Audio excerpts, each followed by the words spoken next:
Ki te whakatatai kapahaka arohe o Tāmaki Makaurau, ko te kapa o Te Aroha o ngā tūmanako, tētahi kua kawe ake i te mānuka, hei kapa tautoko i te kaupapa.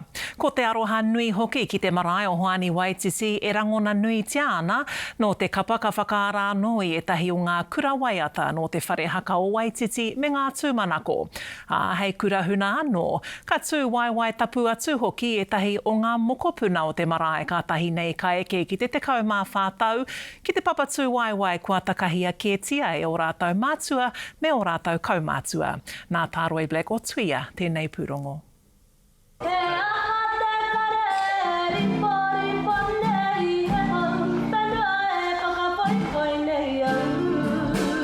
O te aroha o te taiohi. He aroha nui ki te kapahaka. Koe nei te aroha o ngā tūmanako. I runga i te wairua ngahau, engari kei te ingoa pia o tēnei kapa, te pūtake o te kapa nei, ko te aroha. Nā te aroha mātau i whakakotahi mai ai ki konei.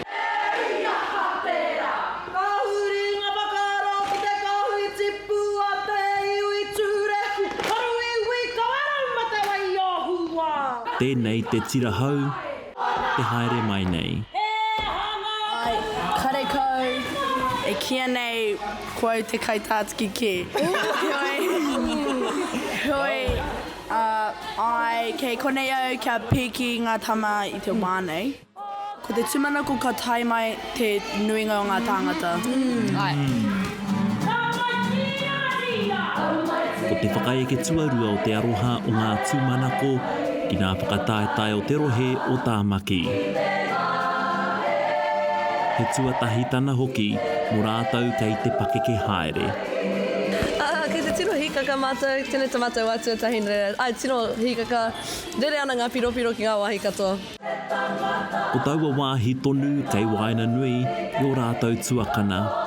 Hoa kei te rongo, kua kaumātua haere mātou, engari e waimari ana kua pai mai ngā kai whakahaere, ko kore mate ki te heke ki te ahara nei. Ia ka moko puna mā, pupuritia. Koe nei te rōpū tuarua o ngā toa whakaihuwaka o te matatini, o ngā tūmanako. He tino rere ngā momo haera whakaako i a reanga. So ia, hea hua ua. Takutu whakataitai whakamutunga ko te matatini ki te aroa, 2024. Nā reira kua roa e ngaroa nei te papa whakataitai. Tāria te wā e hoa mā ka mura mai anō, tana ahi, Tāroe Black, Matuia.